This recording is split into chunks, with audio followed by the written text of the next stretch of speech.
Hey guys, welcome back to the channel. Now, as always, during these kind of difficult times, make sure to stay safe, follow the advice of your public health authority, and just take care of the people around you. So today is another kind of fan-requested video. A bunch of people have asked, and I always wanted to do a video that's kind of like tips for the TTC, hacks for the TTC, lessons I've learned, if you want to call them that, in my years living in Toronto, that how to use the system more effectively, do's and don'ts type things. And so I decided, hey, we'll do it. We'll make the video today. Now, I don't really imagine this as a video that's purely for Toronto residents, because some of these tricks are just really basic things that you'd probably learn if you lived in Toronto for a little while, but some of these tricks may be things you've never heard of. So leave your best tricks down in the comments down below, and if you're new to Toronto, pay attention because I think a lot of these will help you quite a bit.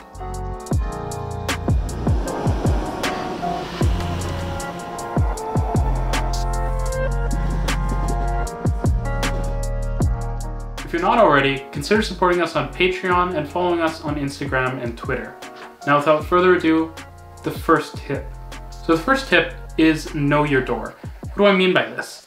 Well, if you ride the subway regularly, you should really learn which door you should get off at given stations. For example, at College Station, the 6th door, that is from the north side of the train, will land you right near the escalators. It's really effective because, especially during busy times of the day, if you end up getting off on the wrong side of the platform, you'll get stuck behind a crowd of people when exiting, and it can actually save you a couple minutes if you're trying to get somewhere in a hurry.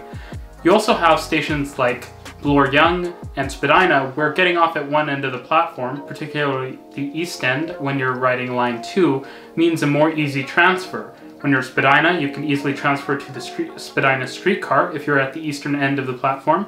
And when you're traveling to the Yonge line, being at the eastern end of the platform is pretty much essential, because getting to the northbound platform is only possible from the eastern end of the line 2 platform.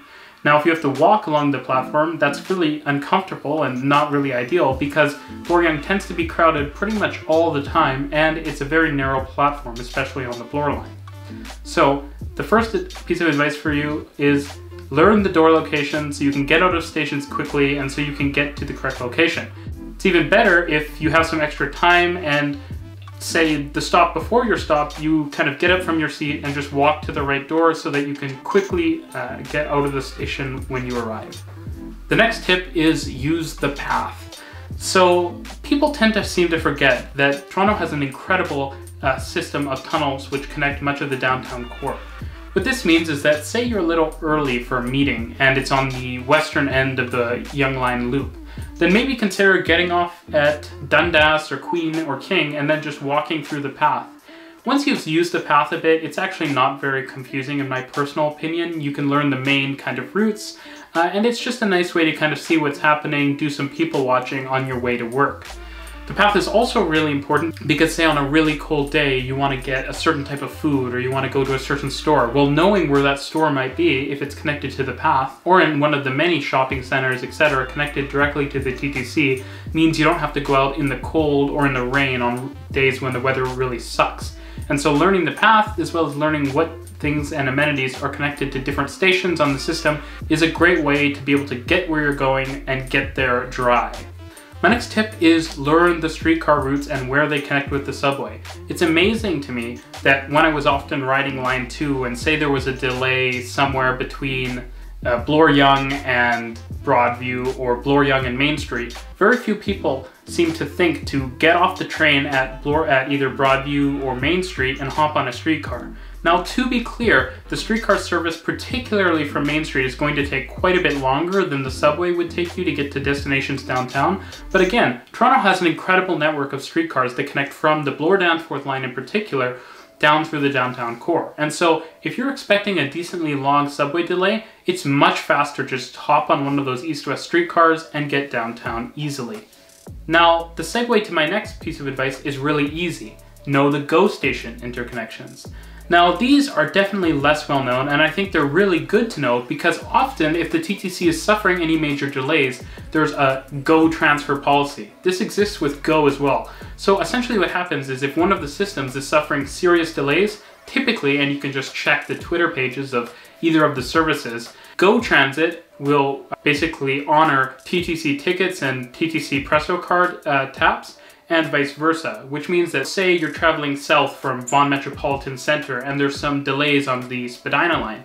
Well, a great option could be to see, maybe I'll get off my train and get on a GO train going southbound on the Barrie line at Downsview Park. Another option could be if you're traveling downtown from the western end of the Bloor-Danforth line and there's a delay somewhere in the center of the line. Then a great transfer could be to transfer at Dundas West Bloor onto a Kitchener line or Up Express train to get downtown to Union. Now there's actually a number of different transfer points, and once the Eglinton Crosstown opens, there will be even more. So knowing these GO transfer points can be a really good way to avoid delays. I should note that a lot of these tips are ways I found that allow me to avoid delays on the TTC. Now don't get me wrong, I definitely found when riding the TTC over the years that there were a lot of delays. But I found a lot of ways where I could avoid delays or avoid delay-prone times, and that helped me use the TTC a lot faster and more effectively.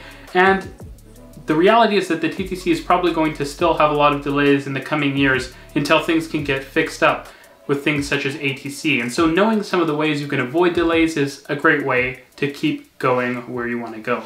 My next tip is walking a stop. Oftentimes when people are transferring buses, they transfer at major intersections. But say your next bus is taking a little longer than expected, it can be a really great option to walk back a stop so that you can hop on a bus that's quite a bit less busy. You see, say you're transferring buses at an intersection like Don Mills and Finch, or an intersection like Kennedy and Steeles. Well, often these are very busy intersections, so if you can walk one stop back on your bus, which is often not that far, the TTC has really tight stop spacing on buses, you often find that the bus is a lot less busy and it means you can probably get a seat. That's especially useful if you're taking long bus commutes like I did when I lived in Toronto. Again about walking, know when to walk. Oftentimes it's the fault of transit maps that people don't have a great idea how far stops are apart. One thing that I like to tell people is that you should really try to consider when it's actually worth taking the TTC versus when you should just walk. For example, if you want to go between, say, Lawrence and York Mills Station, then I'd probably recommend you take the TTC since it's actually quite a walk between those two stations. Again though, that's only a one station distance. However, if you were to say, should I walk between College and Wellesley or College and Dundas, well that's only a 5-minute walk, and you actually might end up getting to your destination faster if you just walk versus walking down into the subway, waiting potentially 3 or more minutes for the next train, and then getting on the train, going to the next station, and then getting off the train. So knowing when to walk is really important. Often too, in places where you might consider taking a streetcar a couple stops from your subway station, it's still better to walk. For example, if you're taking the Yonge line and you want to transfer south to go somewhere on Spadina, if that location is anywhere north of College or even at College Street itself, you quite possibly could be better off walking or taking the Yonge line further down south to Queen's Park and then walking west. That's because the Spadina streetcar often has a decently long headway, especially during peak times, and because the transfer between the Spadina streetcar and the Spadina line at Spadina station is actually quite long. My next tip is Wi-Fi. Now, if you've been following the channel for a long time, you probably know that I was for a long time commuting from North York downtown via the subway. Now there's a lot of underground sections for this segment of the subway, and so knowing how to get on the Wi-Fi fast is really useful because it means the difference between staring blankly at the back of your phone between stations versus being able to catch up on your emails or messages, which I find a lot more productive. The trick to Wi-Fi on the TTC is that you should always try to get on it before you get on the train. The thing is, the TTC Wi-Fi often takes painfully long to connect to your phone. So if you take that initial time to connect and maybe let one train pass you at your first stop, that means you can connect, and in each subsequent station, your phone is obviously remembered for the next hour and a half, I believe, and you'll automatically connect, meaning that you can get some messages, get some emails whenever you arrive at a station. If you don't connect, there's often not enough time to actually connect to the Wi-Fi when you're just stopping at a station, which means that you might end up not being able to get Wi-Fi your entire trip. So connect to Wi-Fi before you get on the subway train. My next tip is freedom. So what do I mean by that? Well, as you probably know, if you've been watching the channel for a long time, I'm not a big fan of the 3 big Canadian wireless carriers. They're really anti-competitive, they charge people too much money, they have ridiculously high profit margins, and so Freedom Wireless is a very nice option in my personal opinion. However, this is a TTC video, so what's the relevance to the TTC? Well, the thing is, Freedom is currently still the only wireless carrier to offer service in the subway tunnels themselves. So if you expect to be spending a lot of time in the subway tunnels going between different destinations downtown, investing in a plan from Freedom might be a really wise decision. Now, Freedom has got a lot of knocks on it for not having great service, but often that's outside of the metropolitan areas. So if you're moving to Canada as a student or a new resident and you plan on staying in the core areas of Toronto, Freedom is an awesome idea, and they have really good plans with lots of data. So my next big tip is ride the TTC off-peak. Now, there are some negatives, particularly some services being less frequent if you ride off-peak, but particularly on the subway, riding off-peak is a really good idea.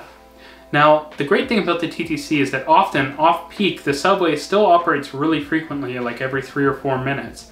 And another thing you probably know about the TTC if you live in Toronto, or that you should probably know if you're going to be moving to Toronto, is that on peak, the entire TTC system is really under stress. And what I find is that there's just a lot more delays. It's obviously uncomfortable because of how busy the trains and buses are. So trying to avoid peak times is really effective, and it can save a lot of time on your commute. Plus, you'll usually be able to get a seat, and so the whole commute is even more comfortable.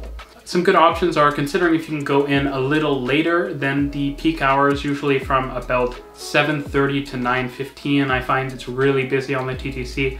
Or what I often did was wake up really early and get on the TTC before others were getting on. And that way your entire trip, including say you get a streetcar or bus after you get off the subway, will be really nice and smooth. Another great tip is, and this is really my favorite tip personally, when you're riding the Yonge line and you're trying to leave downtown, consider going to the opposite end of the U that goes through downtown. So for me, I was often going to North York Centre or Finch Station, and what I found really useful was to get on the train at Queen's Park or Museum or any of the stations on the western end of the U. Why is that? Well, people are typically always going to go to the station that's on the line they're trying to basically take. So imagine you're going on the Yonge line. I guess a lot of people just think, I should probably just get on the train at College or Dundas or Queen. Or say you're going up the University line, people tend to get on at Queen's Park or Osgoode or St. Andrew. So if you simply get on the opposite side of the U, then ride south, so that you're now going north as you come around the U, heading in the direction you want, you'll usually be able to find a seat and the train will be much less congested before it reaches Union. So that's a really good tip and something I did for years and years, and it's amazing that people don't just do this more often, especially because it's pretty quick to walk from one side of the U to the other. So even if you're at a location like St. Andrew or Osgoode, I would recommend walking east over to King or Queen and then getting on a train southbound. So the last tip for today is platform sides. Now you might be wondering what I'm talking about here, and let me paint a picture for you. You know those people who lean against the areas next to the doors on the subway and block you when you're trying to get on and off of the trains? Yeah, you don't want to be that person because everyone is mad at you constantly. So a tip I have for you is learn what sides the platforms are on.